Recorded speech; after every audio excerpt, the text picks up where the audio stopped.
ഒരുപാട് പേഷ്യൻസ് ചോദിക്കുന്ന ഒരു കാര്യമാണ് ഡോക്ടറെ, കഴുത്തിൻ്റെ ബാക്കിലും അതുപോലെ കക്ഷങ്ങളിലും മുറകളിലുള്ള ബ്ലാക്ക് കളർ എങ്ങനെ നമുക്ക് മാറ്റാൻ പറ്റുന്നത്.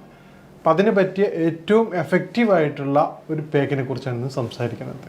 ഹണിയിൽ ഒരു 2 തുള്ളി വെളുത്തുള്ളിയും അതോടൊപ്പം തന്നെ ഒരു പീസ് ജിഞ്ചറും കഴിക്കുകയാണെങ്കിൽ നല്ല ഫലം കണ്ടുവരാറുണ്ട്. നമ്മൾ ആദ്യമായിട്ട് മനസ്സിലാക്കേണ്ട ഒരു കാര്യം എന്തുകൊണ്ടാണ് ഈ ബ്ലാക്ക് കളർ വരുന്നത് എന്നുള്ളതാണ്. നമ്മളൊരു ഈ പറഞ്ഞ പാക്ക് അപ്ലൈ ചെയ്ത് കഴിഞ്ഞാൽ അത് പൂർണ്ണമായിട്ട് മാറിക്കിട്ടും. പക്ഷെ അത് വീണ്ടും വരികയാണെങ്കിൽ അത് ഉണ്ടാക്കുന്ന ഒരു ടെമ്പററി എഫക്റ്റിന് പുറമെ എന്തുകൊണ്ടാണ് അത് വരുന്നതെന്ന് അറിഞ്ഞ് നമ്മൾ പ്രവർത്തിച്ചിട്ടില്ലെങ്കിൽ അത് വീണ്ടും വീണ്ടും ചെയ്യേണ്ടി വരും. അത് ശരീരത്തിന് ഉണ്ടാക്കുന്ന ഒരുപാട് ആരോഗ്യ പ്രശ്നങ്ങളുണ്ട്. പ്രധാനമായിട്ടും ഓവർ വെയ്റ്റ്, ഒബേസിറ്റി ഉള്ളവരിലാണ് ഇത് കണ്ടുവരുന്നത്. BMI നോക്കുകയാണെങ്കിൽ നമ്മൾ 25 എബോവ് ആണെങ്കിൽ 30യുടെ എബോവുള്ള കേസാണ് നോർമലി ഈ ബ്ലാക്ക് ഡിപ്പോസിഷൻ കണ്ടുവരുന്നത്. അവർക്ക് തന്നെ ഈ കളർ മാത്രമല്ല, അതോടനുബന്ധിച്ച് തന്നെ ചില കുരുക്കളുകൾ ശരീരത്തിൽ വരാറുണ്ട്, പസ് ഫോർമേഷൻ വരാറുണ്ട്, ടയർഡ്നെസ് ഫീൽ ചെയ്യാറുണ്ട്, ഒരുപാട് ആരോഗ്യ പ്രശ്നങ്ങളുണ്ട്. അപ്പോൾ നമുക്ക് ഈ ഒരു സിംറ്റംസ് നമ്മളിലോ നമ്മുടെ മക്കളിലോ കണ്ടു കഴിഞ്ഞാൽ നമ്മൾ നിർബന്ധമായിട്ടും അവരുടെ BMI ചെക്ക് ചെയ്യേണ്ടതാണ്. BMI ചെക്ക് ചെയ്യേണ്ട രീതി ഇതിനു മുമ്പത്തെ ഒരു വീഡിയോയിൽ വിശദമായി പറഞ്ഞിരുന്നു. BMI എബോവ് 25 ആണെങ്കിൽ നിർബന്ധമായിട്ടും അത് 25ൻ്റെ ഉള്ളിൽ വരുത്താൻ വേണ്ടി ശ്രമിക്കേണ്ടതാണ്. പ്രധാനമായിട്ട് ഇത് കുട്ടികളിലാണ് ഇപ്പോൾ കണ്ടുവരുന്നത്.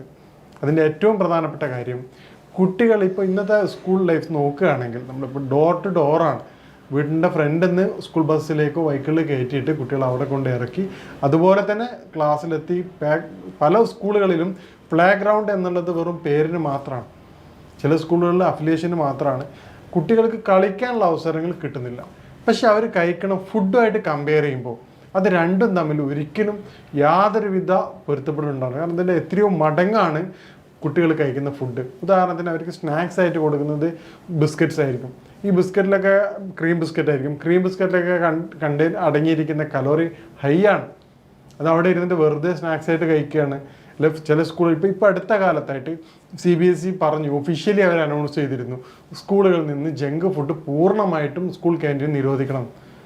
ഒരു ബോർഡ് അങ്ങനെ നിർദ്ദേശിക്കണം. ഓൾ ഓവർ ഇന്ത്യയിലുള്ള, നമുക്കൊക്കെ അറിയാം CBSEയുടെ വലിയ ബോർഡാണ്. ഓൾ ഓവർ ഇന്ത്യയിൽ ലക്ഷക്കണക്കിന് സ്കൂളുകളുണ്ട്. ആ സ്കൂളിലെ ക്യാൻറ്റീൻ നിന്ന് ഈ ജങ്ക് ഫുഡ് നിരോധിക്കണം എന്ന് പറഞ്ഞു കഴിഞ്ഞാൽ അതിൻ്റെ അത്രമാത്രം ഹെൽത്ത് പ്രോബ്ലംസിന് കാരണമെന്നുള്ള സയൻറ്റിഫിക് പേപ്പേഴ്സ് ഉള്ളതുകൊണ്ടാണ്. അപ്പോൾ നമ്മൾ മനസ്സിലാക്കേണ്ട കാര്യം, നമ്മളെ മക്കൾക്ക് കൊടുക്കുന്ന ഫുഡ് നമ്മളൊരിക്കലും മക്കൾക്ക് നല്ലതല്ലാതെ കൊടുക്കാൻ ഉദ്ദേശിക്കുന്നില്ലല്ലോ.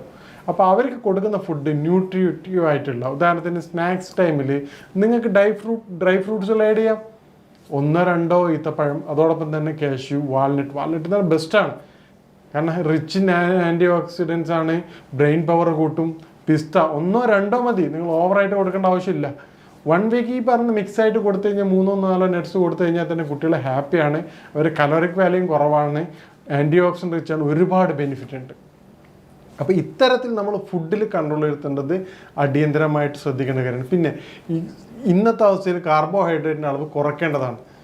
പറ്റുകയാണെങ്കിൽ നമുക്ക് ചുവന്ന റൈസ്, അതായത് ബ്ലീച്ച് റൈസിന് പകരം വൈറ്റ് റൈസിന് പകരമായിക്കൊണ്ട് പണ്ട് കാലങ്ങളൊക്കെ ഉപയോഗിക്കുന്ന ചുവന്ന അരി ഒരു അളവ് കുറച്ചുകൊണ്ട് നമ്മൾ കൊടുക്കുകയാണെങ്കിൽ വളരെ നല്ലതാണ്.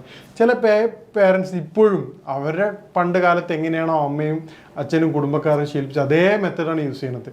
കാരണം അന്നൊക്കെ സ്കൂളിൽ ഒരുപാട് നടക്കാനുണ്ടായിരുന്നു, തിരിച്ചു വരാനുണ്ടായിരുന്നു, അത്രയും എനർജി ആവശ്യമായിരുന്നു. വീട്ടിലെത്തുമ്പോൾ തന്നെ ടയർഡാവും. അപ്പോൾ ഇവർ ഉച്ചക്ക് കൊടുത്ത ലഞ്ചിന് പുറമെ വൈകിട്ട് വീണ്ടും കാർബോഹൈഡ്രേറ്റ് കൊടുക്കുകയാണ്. ഇതൊക്കെ ഡയറക്റ്റ് കൺവേർട്ട് ഫാറ്റായിട്ട് മാറുകയാണ് ചെയ്യുന്നത്. അപ്പോൾ ഇതാണ് ഏറ്റവും പ്രധാനപ്പെട്ട കാരണം. ഇതിന് പുറമെ ഹോർമോണൽ റീസൺസ് ഉണ്ട്. അത് പ്രധാനമായിട്ട് കണ്ടുവരുന്ന സ്ത്രീകളിലാണ്. അപ്പം ഈ ബ്ലാക്ക് കളർ കണ്ടു കഴിഞ്ഞാൽ നമ്മൾ ആദ്യം പരിഗണിക്കേണ്ടത് നമ്മുടെ ബോഡി വെയിറ്റ് ചെക്ക് ചെയ്യാണ് ചെയ്യേണ്ടത്. നേരത്തെ പറഞ്ഞ BMI എബോവ് 30 ആണെങ്കിൽ നിർബന്ധമായിട്ടും അത് റെഡ്യൂസ് ചെയ്യാനുള്ള പരിപാടികൾ നോക്കണം. എങ്ങനെ നമുക്ക് റെഡ്യൂസ് ചെയ്യുക എന്നുള്ളതാണ്. അതായത് ഡയറ്റ് ഏറ്റവും ഇമ്പോർട്ടൻ്റ് ആണ്. ഒബേഴ്സ് ആയിട്ടുള്ള BMI ആണ് നമ്മൾ കാണിക്കുന്നതെങ്കിൽ നിർബന്ധമായിട്ടും രാത്രി ഭക്ഷണം നമ്മൾ എന്ത് ചെയ്യണം, സലാഡ് നിർബന്ധമായിട്ട് കഴിക്കുകയും കാർബോഹൈഡ്രേറ്റിൻ്റെ അളവ് കുറയ്ക്കുകയും ചെയ്യേണ്ടതാണ്. പ്രോട്ടീനായിട്ട് നമുക്ക് കഴിക്കാം.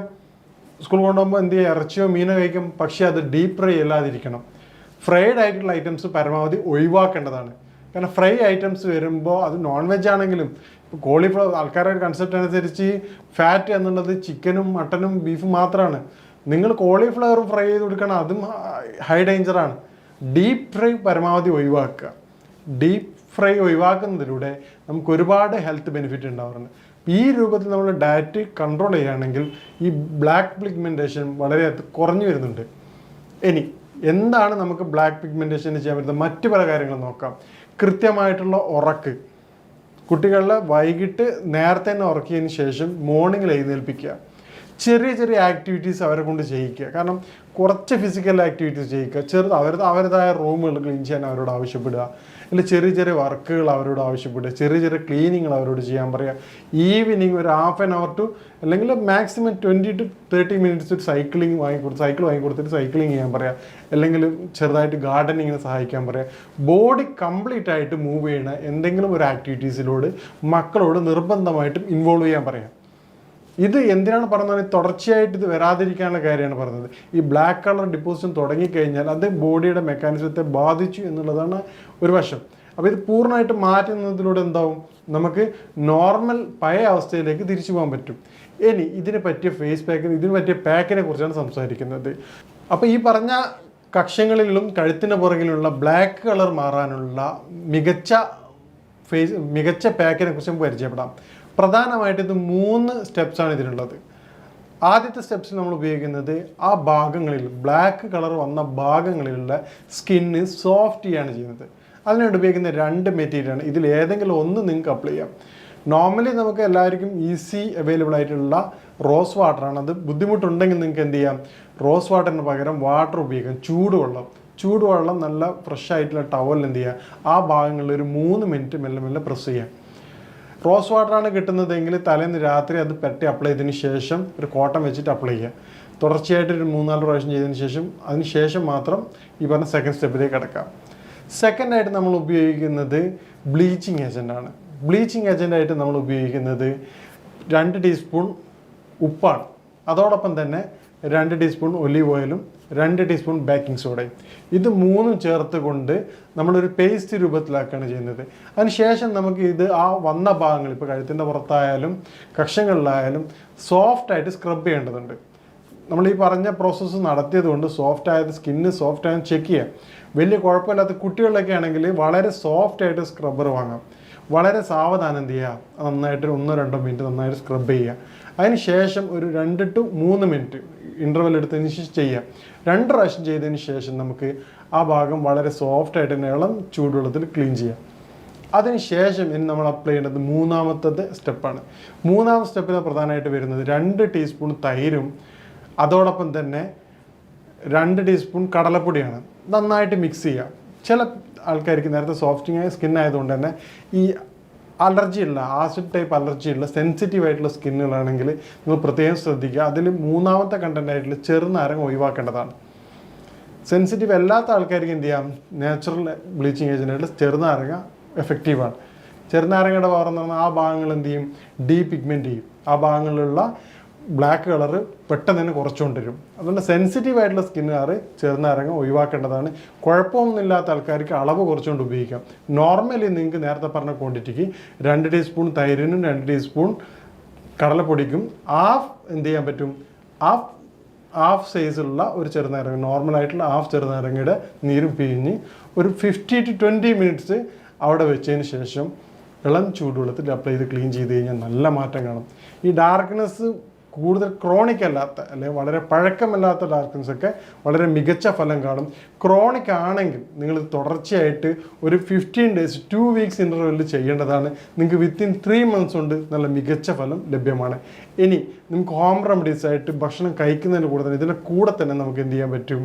ഹണിയിൽ 2 തുള്ളി വെളുത്തുള്ളിയും അതോടൊപ്പം തന്നെ ഒരു പീസ് ജിഞ്ചറും കഴിക്കുകയാണെങ്കിൽ നല്ല ഫലം കണ്ടുവരാറുണ്ട്. ഇതോടൊപ്പം ലിവറിൻ്റെ ഫങ്ഷൻ ബൂസ്റ്റ് ചെയ്യുകയാണെങ്കിൽ കളറ് വളരെ പെട്ടെന്ന് മാറാവുന്നതാണ്. ഇതുമായിട്ട് ബന്ധപ്പെട്ട സംശയങ്ങൾക്ക് കാര്യങ്ങൾക്കും നിങ്ങൾക്ക് ബന്ധപ്പെടാവുന്നതാണ്. ഇനി മറ്റൊരു വിഷയമായിട്ട് കാണാം. നന്ദി.